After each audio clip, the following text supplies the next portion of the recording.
They tried to silence him with a prison cell. But from behind bars, he built an empire. Before the platinum plaques, before the prison walls, there was just a boy.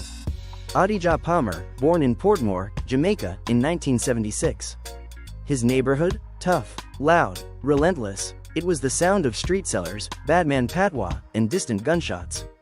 But one voice rose above the chaos, his own.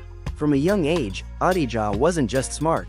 He was sharp. Sharp with his tongue, sharp with his mind, sharp with his ambition. At 11, he started writing lyrics. At 13, he recorded his first song. By 16, he had a stage name, Vybz Kartel, a mix of vibes and cartel. Because even then, he wasn't trying to be a solo act. He was building a movement. Mike, the voice of the streets.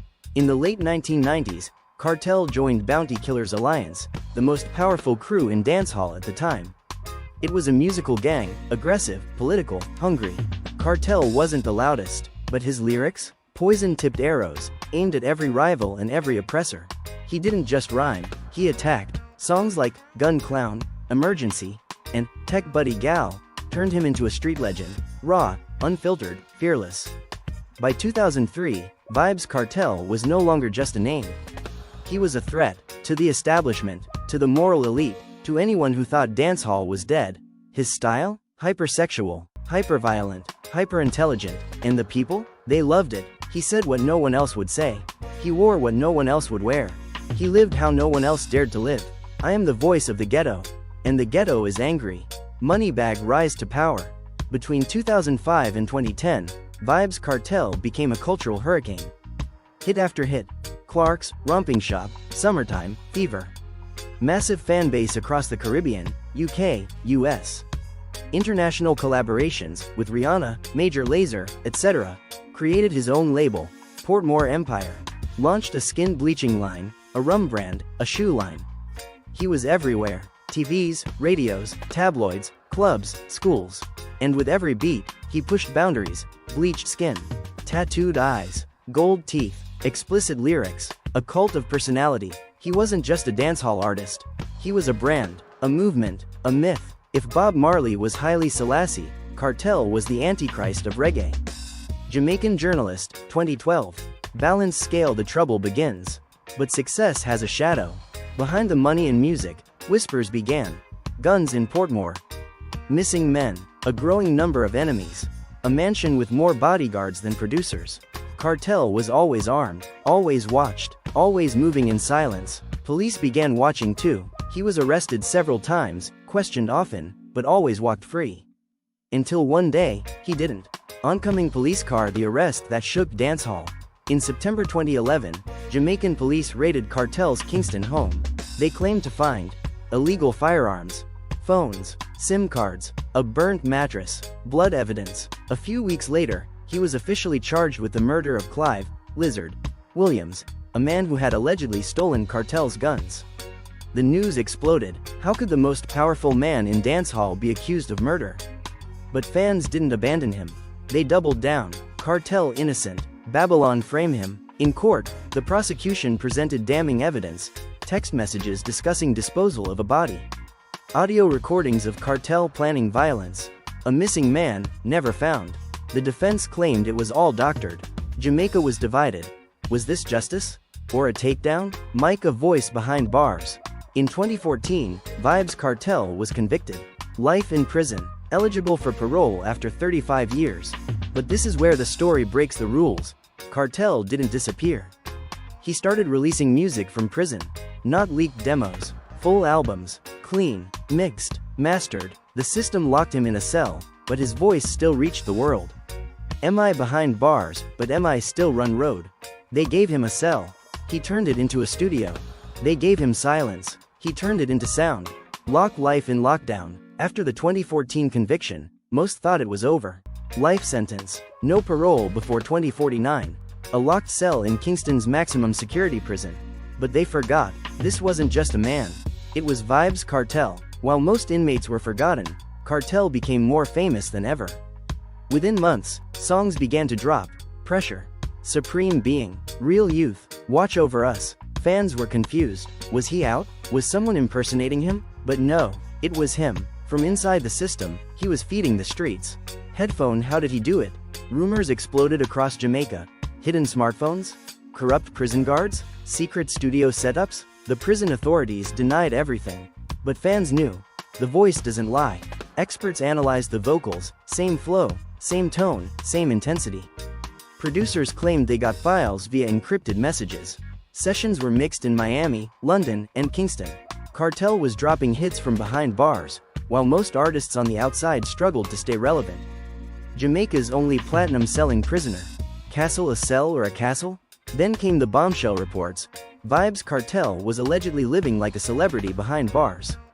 Flat-screen TV, air conditioning, illegal phones, fresh clothes, daily visits, special food. One leaked photo showed him smiling in a clean white shirt, no bars in sight.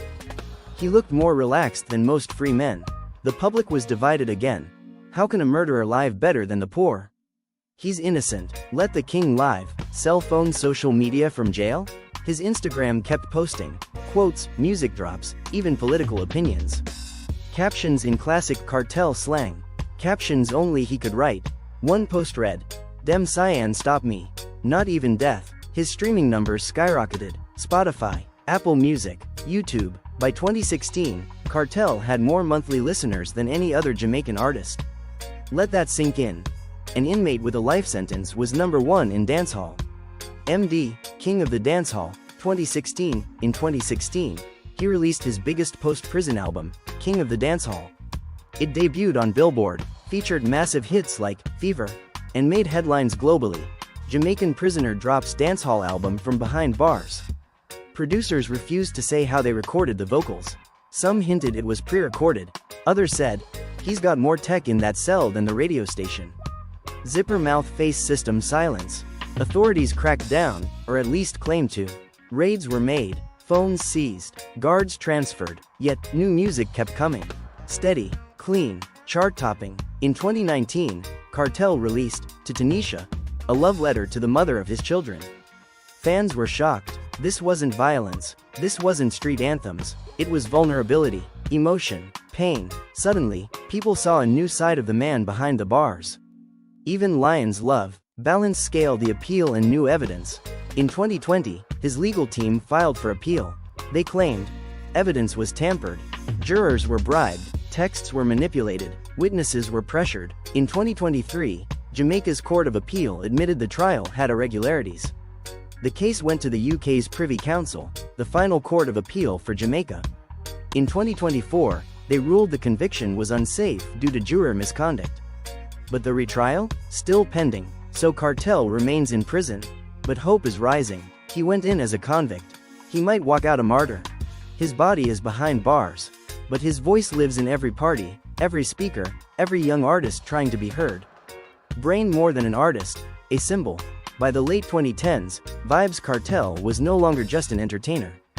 He was an idea, a code, a movement. From the ghettos of Kingston to the clubs of London, from the streets of Port of Spain to college dorms in New York. His name meant resistance, intelligence, raw power. To many Jamaicans, he wasn't just a DJ. He was a messiah of the underclass. Man standing medium skin tone, Gaza Nation. Kartel's fanbase didn't just listen to his music. They formed a community. They called it Gaza Nation. Named after the Portmore neighborhood where Kartel was raised, Gaza became a philosophy. Gaza meant rebellion. Gaza meant loyalty. Gaza meant Vybz Kartel is king, no matter what. Young people tattooed his name, clashed in lyrical battles against his rivals, dressed like him, spoke like him, even bleached their skin like him. Yes, Kartel had normalized skin bleaching in Jamaica. He once said, "Black is beautiful, but brown sells faster." Controversial? Absolutely, but it sparked national conversation about colorism, identity, and self-worth. That's power. Musical notes, a sound that shaped a generation. Even artists who never met Kartel owe him everything. Alkaline, Tommy Lee Sparta, Popcorn, Right Pointing Arrow all emerged from his shadow. He rewrote how Jamaican music sounded: faster tempo, rude lyrics, clever wordplay, street-first production. His influence went beyond music. He shifted Jamaican language. He changed fashion. He made intelligent street-level cool. Open book university-level lyrics.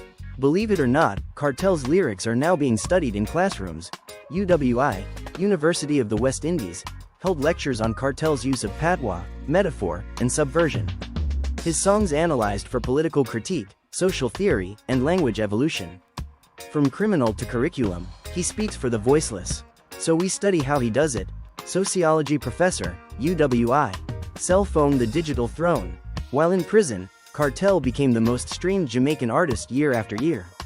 Why? Because every new artist name dropped him. Every party played his catalog. Every dance crew used his beats. Every YouTube algorithm fed his voice to the next generation.